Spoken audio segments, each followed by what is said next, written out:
Okay, we are going to jump in today. I started my own podcast in July 2021 and I managed to get it to 100,000 downloads in just over 2 years. And I want to share with you today the strategy behind all of that, because I wasn't anything in particular special per se. There was nothing I was doing that was exactly magical. It was what seemed obvious to me to do, to keep using data to work out how to get my podcast in front of plenty of people. And now I help other people do the same. And I want to help as many people start their podcast, grow their podcasts, because my podcast changed my life and it changed other people's too. It was a time when I was feeling quite lonely in my newly single life. And I realised there were other people out there that were feeling that same loneliness and the pressure to date. And I felt I had a message to share and I wanted to get it out to as many people and build a business on the side of it. Now, I can't share every message. I can't do a podcast on every topic that comes to my mind. And I know there are people out there like yourself that want to get a podcast out there to help them build their business, build their exposure, build their authority, and have an impact at the same time. Now, podcasting is one of the easiest things to get into, but one of the hardest things to make work successfully on a long-term basis. And I want to make sure that we start this video knowing that this takes time and work, that this is not a quick fix. You can have a podcast out there in the next 48 hours if you wanted to. That part, which might seem like the most difficult part right now because you're in your own head, worrying about what other people will think, waking up with shower ideas and jumping into there and thinking, oh, I've got an idea for that. I'd love to do an episode on that. But what about the tech? And what will my friends think of me if I start putting myself out there online and being opinionated? That's a completely different thing to grabbing your microphone, whatever that may be, getting it recorded, getting it on a platform and making sure it's on Apple and Spotify by 24 hours later or so. Now, that does take a little bit of effort and getting your head round, but it's so much simpler once you've done it. That's usually everybody's reaction. And so that part in itself is easy. Getting started is good. But we know a bunch of podcasts don't make it past their 3rd episode, their 10th episode, and their 26th episode. Those are the drop-off points. So the 3rd episode is when everyone starts, loses their steam, and doesn't go. 10 is that they got through that initial difficulty of like, okay, I've got one out and now I've got to keep going, but they couldn't quite keep it going for long enough. And I think 26 comes in at like, well, I've given this 6 months and it's not really working, so I'm probably going to have to give up on it. And the issue is they probably didn't start to assess what was going on early enough, because 26 episodes, I mean, really, we should be looking after 5 to 10 as to what's really going on. And so as I go through the strategy for how I got from 0 to 100,000 podcast downloads, it's 120,000 now. You might be thinking, oh, but what those is? I don't run that podcast actively anymore. It's there, it exists, it still gets downloads every single week, whether I'm releasing episodes or not, because I do dip into it. I still love that topic. I still have a place where I want to help those people in that situation, but it's not what I can put all my attention to. So call that a hobby now if you want. 20,000 downloads beyond that has been as more of a hobby.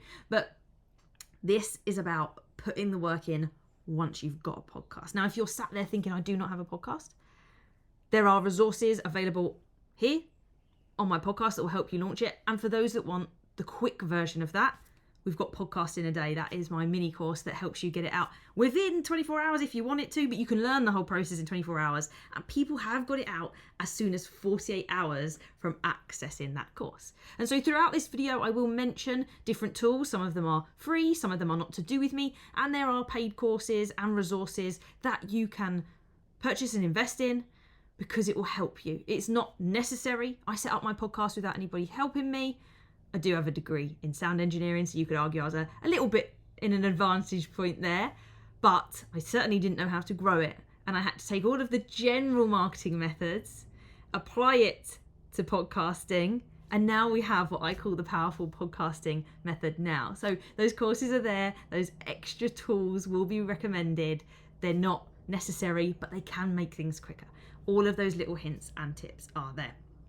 Now, I want to share with you the overarching kind of strategies that sit behind the powerful podcast method. And I'm just going to pull in the iPad, as you do, to explain that powerful when it wants to work well enough.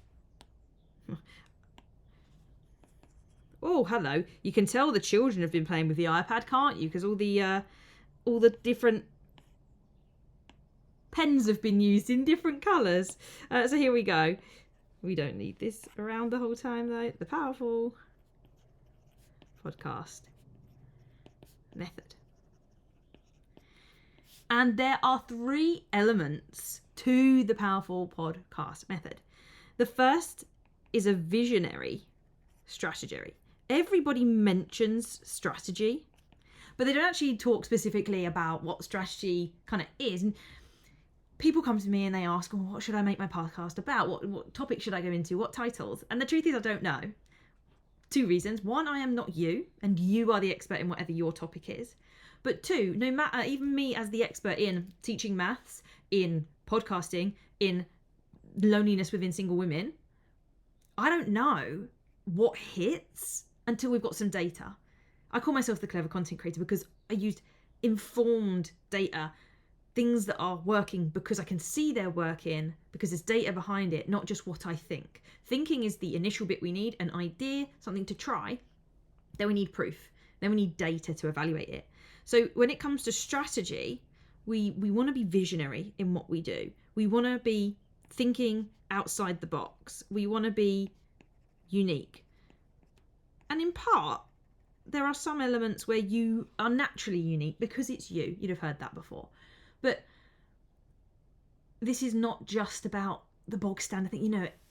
Yes, you're going to start with probably a very simple title when you start your podcast, and some of your episodes beyond that will be very simple titles. But at some point, we've got to start making our own way in terms of how we're going to be seen as a visionary, how we're going to be seen as someone leading the way in our industry, in our field of specialism, not just regurgitating everything that anybody else has said, which is like the biggest danger that I've seen there. So you've got visionary strategy, you've got clever creation.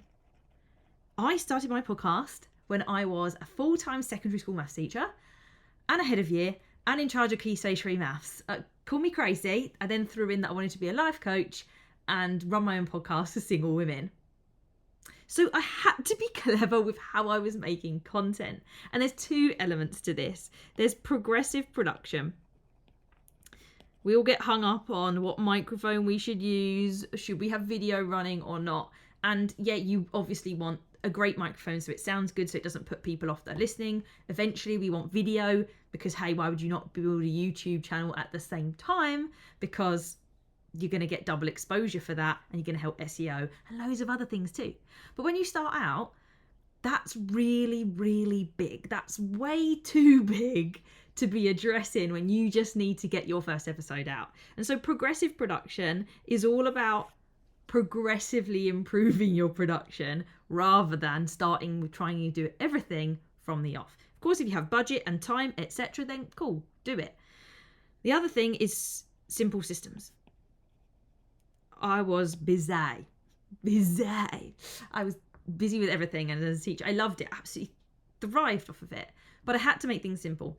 I will be completely transparent with you. At times I had someone editing the podcast, and at times I also had someone repurposing some of it for me as well. Predominantly though, I was in the podcasting element and the video creation parts. Eventually, and now whenever I run a podcast, I don't have anyone help me do it. It is all just me. At that time, I had the funds to be able to fund it, so why wouldn't I? But now, I don't do that. I have other methods that reduce the need for outsourcing, although there will always be a time when you might want to do that because you shouldn't be the one editing the clips and scheduling them in the end, because there are other higher value tasks that you could be doing. And then lastly, we have attention leverage. I've been toying with the name of that, so you may see this in like a year's time and it will be called something different, but it's definitely about attention. And this is then, it's the leverage part. It is the omnipresence. It's using everything that you have ever created and making sure that it gets seen by the right people. We want the exposure. We want the right attention from the right people. Now, lots of people have some of these elements, but they sometimes get it wrong. So some people have the visionary strategy and they're doing it really cleverly and producing it, but they have no way of knowing how to market it. No one sees it. If you don't have the attention leverage, if you don't know how to get it seen on Instagram, TikTok, wherever it might be that you're posting, you're going to have a brilliant podcast that you produce well enough, but no one knows it exists. So that's its problem in itself. Then get rid of all the things that we don't want there. No one sees it, can stay there. That's fine. Then we've got the strategy and the attention. So that's cool. So you know who you're speaking to. You know what it's all about. You're saying things that are really great and it's getting attention online. But you're inconsistent.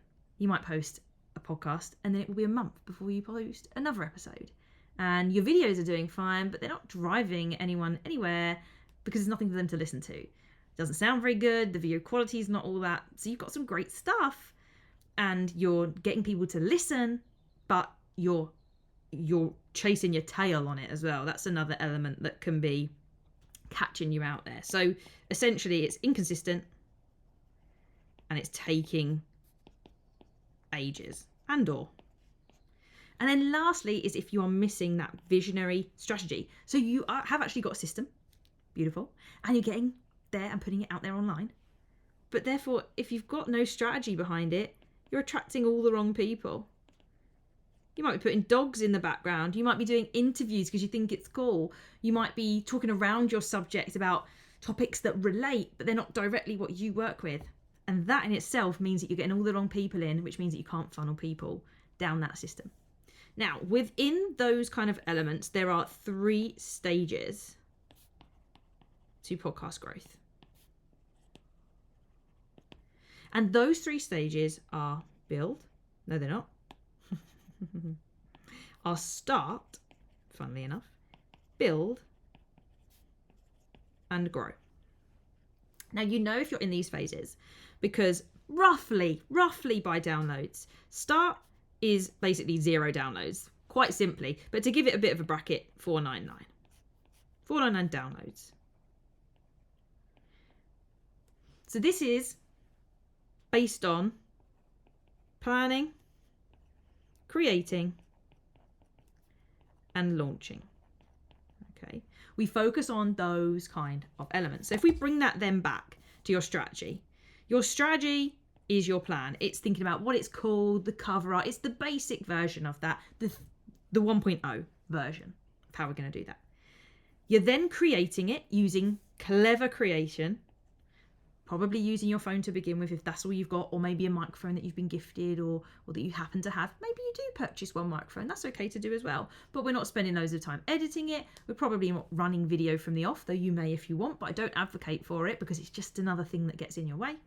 And then we launch it. We tell a few people about it, and we have it out in its existence. And that's how it matches the visionary strategy, the clever creation, and some attention leverage, the fact that you've launched something and get it out there. And all of that stuff is what I cover in Podcast in a Day that I mentioned earlier. That there is to get out of your own head. Just get it done. The real work comes in the build phase. The build phase is where you grow from 500 downloads to hitting your 10,000 download mark.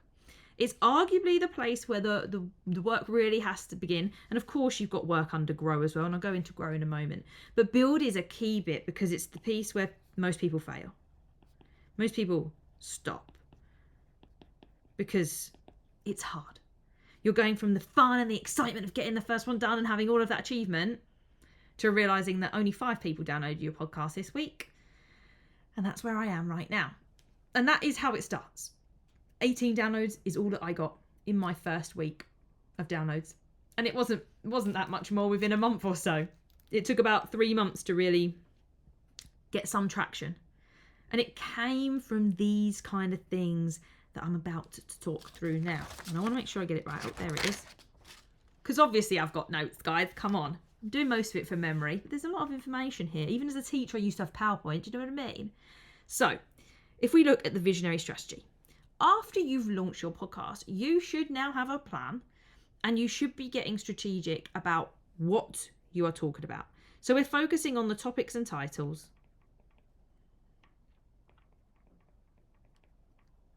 We're focusing on the strategy behind it all. It's its own topic, actually. Like, it's normally called strategy. And we're not looking at what you want to talk about, but we're looking at what the audience want and need to hear. And this feeds into a little bit of attention, but your message is really important there. You're starting to do like a 2.0. So over here was 1.0, and this is naturally 2.0. And it's an experiment in itself over and over again. And this is where you bring in things like content pillars to give you some sort of structure to play with. And the fourth content pillar for Chantel the Coach with the Single Girl Guide to Life, oh God, it changed on like a fortnightly basis. I could never quite decide what that fourth content pillar was. But the other ones remained very strong throughout that.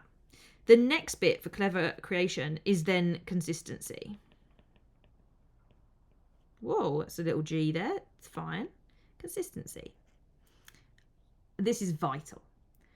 When you're creating a podcast, you are providing someone with a routine of something to listen to. And alternatively, you're providing something for someone to binge at the top of your funnel. Now, when you're starting, you don't have the binge worthiness. Yes, you can release with 3 if you want, which is a great method for trying to get in the podcast charts. When I started my podcast, I didn't even know what like the podcast charts meant. And now I do know how to gameplay them now, but it gives me the same ick as it does an Amazon best-selling book. It means you managed to get it to be popular in the first 24 hours, probably because you had a good marketing campaign behind it. I want the kind of thing where it's staying in the top for 10 weeks because people found it, shared it, and other people listened to it. And it did get shared naturally and authentically. So yes, it's nice to have a little boost to see it go into the chart. If it happens naturally, oh my God, that's even better. But yeah, when I launched mine, no idea. I've been in the charts at some point. It did quite well. That was a result of everything I've done, and that felt right to me, as opposed to doing it game playing, incentivizing through competitions, etc. It just didn't feel right. So in order to build this binge worthy podcast that people find and they're like, oh my God, I just need to listen to every episode, we need to be consistent. We need to build trust with our audience, which is the third element, which is, it links to leverage, but it's all about community, and I'll explain it in a minute. I was a maths teacher. I can spell at the same time though. And we have to show up consistently each week. Now, this is one of the biggest areas I see people have a problem with, because people often end up burnt out, chasing their tail, recording episodes week by week, and it just doesn't work. Because if you're sick, if something happens with kids, if anything in your life goes off the rails just a little bit, and you miss that episode, you've let all those people that were building trust with you down. They were going to jump in their car on Wednesday morning, put your episode on, and it's not there. And you have let them down. I'm sorry to say. And it is hard work. It is weekly. It is a churn. There is no break. And so we have to come up with these systems that help. And remember I said about progressive production and getting it to be better. Yeah, we'll probably bring in a bit of video at this point, but those simple systems have to be simple for you. And they come from my experience of having to do it whilst I was a teacher, whilst I had a whole year group to manage with some help of other teachers too that are in the core team, as it were. But there are 250 odd of them or so, something like that. Anyway, and I had to make sure the podcast was still there. I want to be dedicated to my crew, but I needed to do it in a way that made sense. So that's the kind of thing that I teach in this overarching course, which is called Your First 10,000 Downloads. It features the podcast piece plan, knowing that you're not going to wake up on a Monday morning freaking out that you've got to get an episode out ASAP. And so you fling it all together real quickly, record something, hope it's good enough, and you do get it out, breathe a sigh of relief. But it wasn't that good, was it? It wasn't at the high quality you need it to be. And so what was the point of getting it recorded anyway? What, just to make sure you didn't let people down? But is it really doing what you need it to do for your business? And then we've got attention leverage, kind of blended with the last one. At some point in this roadmap to 10,000 downloads, we should be bringing video in, and that video it could be added to YouTube at that point, as long as you're not going to do heavy edits and get really caught up on it. But what we're thinking at that point is, I can use those videos for clips. And these clips are what help build community. There's 2 parts of the community we're looking at this stage. We are focusing in on getting seen by the community and then bringing them in to be nurtured. And so we're focusing on our exposure through social media, using clips to share and promote the podcast, what you're saying, getting you seen, the face of you seen and heard online, and then getting people onto an email list with some sort of lead magnet freebie that moves people along. Yes, your podcast is a lovely freebie and it nurtures people too, but you don't know who that person is. Anyone can listen to your podcast and they do not have to make themselves known to you. Whereas we want people that are willing to take the next step. They want a little bit more info. They want some details. They want some specifics that you don't provide in full on your podcast. They want a little bit more, and they're indicating a little signal. And so we need some sort of lead magnet that you promote on your podcast, on your socials, alongside all the clips that you've now created to create your community. So that's in your first 1,000 downloads program. And that is, first of all, I think I've said 1,000 because it was 1,000, but ultimately the same structures get you to 10. So I think I'm going to have your first 1,000 downloads in there as like getting the system sorted, but then the 10,000 is like rinse and repeat. How do you keep improving it? How do you keep tailoring it, etc.? So it's all combined into one. Your first 10,000 downloads, because the reality is that that's loads of zeros and D's next to one another. The reality is that some people make it to 1,000 when they launch. I helped a couple launch their podcast the other month, and they are already at, I think it's about 1,500 downloads, and they have hardly any social media presence. Like it blows my mind. They've got a great community, so they've almost like ticked community off in the build phase, and that's not an issue, but they have a very supportive community in existence that will listen, will promote for them, etc. They're really behind them, and it's lovely to see. So that kind of takes us by surprise, and we're already there. So they're kind of on the road to 10,000 now, but we've almost got to make sure that, yes, they've got the systems. We've really got to focus on their strategy. We've really got to hone in, and there's currently resistance a bit to that, but we're working on it. It's okay. I understand. People are like, well, I want to talk about whatever I want to talk about. I'm like, yeah, you're telling me you also want to make money too. So we've got to get it sussed. And then we've got Grow. Now, Grow focuses on, again, the same 3 core areas of visionary strategy. Now, your message by 10,000 and growing, I mean, really, it goes to beyond 100,000, 99,999, but let's just say that's the marker. Your message is real dialed in. Like, you have probably told the same stories now because you know what your key stories are. You know what you're really standing for. You know what your vehicle is, your transformation. All of that got worked out in the build phase. Build phase was the test for that. Message, the 3.0 version of the visionary strategy, is done and dusted. So we really focus in on like reviewing that, running with it, and like testing to check that we really are there and getting these key phrases and key stories done. When it comes to the clever creation element, we are going overtime now on the quality and the leverage, which again overlaps with attention leverage. This is where we are up in the game. We're up in the game with this. And this is where kind of outsourcing starts to become a thing. Because we can't just rely just on clips. We're going to need blog posts, emails, carousel posts. You know, we need more. And you can do it. I have managed to do like a continual sequence of that. Oh, but it is insanely hard work. And so we need help. We need outsourcing here. We need additional things. And by that point, you should be bringing in some monetization. Throughout this whole thing, monetization sits under it, bar the first stage. I mean, some people do get sponsorships.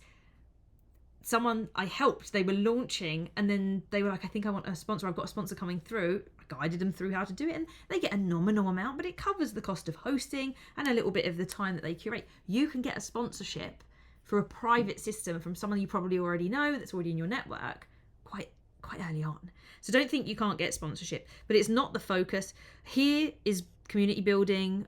We're building your ownership of data effectively in the community, who eventually are going to become clients. So it's all underpinned by the fact that you will want to make money. And then here, we're just going for pure attention in omnipresence.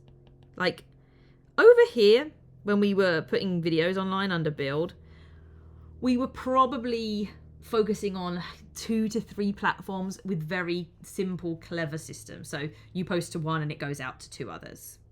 With this other method, we are on multiple platforms,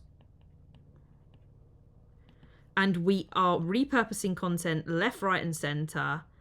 You're probably posting 2 to 3 times a day, and you won't be on top of it. This is what I mean. At this point, this is becoming someone's job. and you are on client delivery. But that's the kind of thing there. And at this stage, it's all very one-to-one kind of strategy sessions that deal with this, because everyone's is tailored very differently, and different people need different things, budget-wise, whatever they're quite looking for.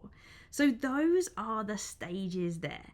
And as I say, you can find how to do these things. This video has been here to help to give you the understanding of the key principles that underpin everything, standing out, being clever and progressively improving your production so it's simple enough for you, whilst leveraging that attention left, right and centre, but acknowledging that this takes time.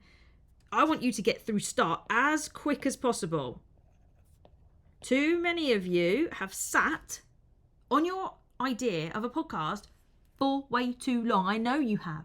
I know you've had it on your list to do, the wish list, the vision board list, since last January. Maybe even the January before that. I know you have, because so many of you come up to me and say it. So that, get it out of the way and get going, because you're sitting on something that can feed your business over and over and over again.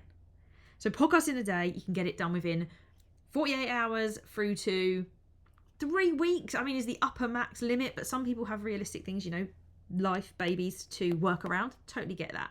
But speed is of the essence. And from there, you then want to get to your first 1,000 downloads and use the same consistency you've built in that first 1,000 downloads with tweaks along the way to get up to your 10,000, getting your consistency in, refining your strategy and starting to build a community. And someone that worked through podcast in a day and has since now been working through your first, what was called 1,000 downloads, but will be 10,000 downloads. They got to their 1,000 downloads within 2 months of launching their podcast, and they are slowly but surely building up to 10,000 downloads. But the point is, right now, their practice is full. They're currently preparing for a group program because they're trying to leverage their time. They can't do one-to-ones, it's too busy. And they're getting to the point where they're thinking, I need to either simplify my system or I need to outsource something with the podcast. It's great, it's working, I love it, I enjoy it, it's my baby, I almost don't want to let go of it, but I know I need to because my time is running out. So they're not at 10,000 yet, but they are starting to have to consider, how do I simplify my system? Consistency being kept up, but simplifying what I do. And do I really need someone yet to do that, or do I just need to make it easy? And they're still going now. They started in September 2024. So at the time that this is roughly going out, it's April 25, September, October, November, December, January, February, March, April. Oh yeah, 6 months down. So they have made it through the 3, the 10 and the 26 point marker, which is so, so important. If you have any questions, then feel free to DM me. There are plenty of resources, free and paid, that will go in the links below. You've got a message inside you. You've probably got a podcast and had it on your list for ages. Something up here might be stopping you, or fear of the tech, fear of the cost of what it's going to be, fear that it's not going to work. It will work. It takes time to get right, and you have to be prepared to put the work in. But you can do it with clever systems, with making sure that you stand out, and really focusing in on what you do and absolutely leveraging the heck out of anything you make. And together, we will all change the way the world thinks, one podcast at a time. I hope you've enjoyed that training. Let me know if you have, and I'll see you later.